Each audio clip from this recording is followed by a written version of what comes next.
এই লাশটা যখন স্ট্রোকেই মারা যাবে তারে ময়না তদন্ত করা হয়েছে, একটা মামলা তো হবে। একটা মুরগি চোরের যখন মামলা হয়, একটা মানুষ মার্ডার করেছে, তার মামলা নেওয়া হয়নি কেন? নেয়নি নেয়নি আইন প্রশাসন কার মাধ্যমে নেয়নি, কেন নেয়নি? এর বিচার চাই আমরা, এর বিচার আমরা সঠিক বিচার, সুস্থ বিচার চাই। আমরা এখন সকাল 12টাতে ঘুরে দাঁড়ে দাঁড়িয়ে লোকের ঘুরছি, মানে সকাল 12টাতে আমার এই বাইশতে ঘুরছে, 10-12টা লোক ঘুরছে।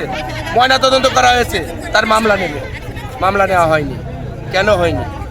এর ইন্ধনকারীকে, এই মার্ডারের পিছনে কারা কারা আছে, এর বিচার চাই আমরা।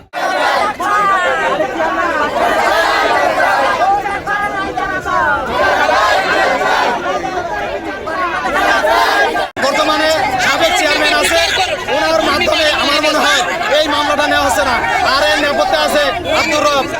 আমরা এই যে বিষয়টা হচ্ছে যে আমরা মামলাটা কেন পাচ্ছি না, একজন ভালো মানুষের জন্য সুস্থ তদন্ত হোক, তারপরে বিচার হোক, বিচার প্রক্রিয়া নেওয়া হোক। ওসি কি বলছে? ওসি বলছে এখানে কালকে সকালে আসবে।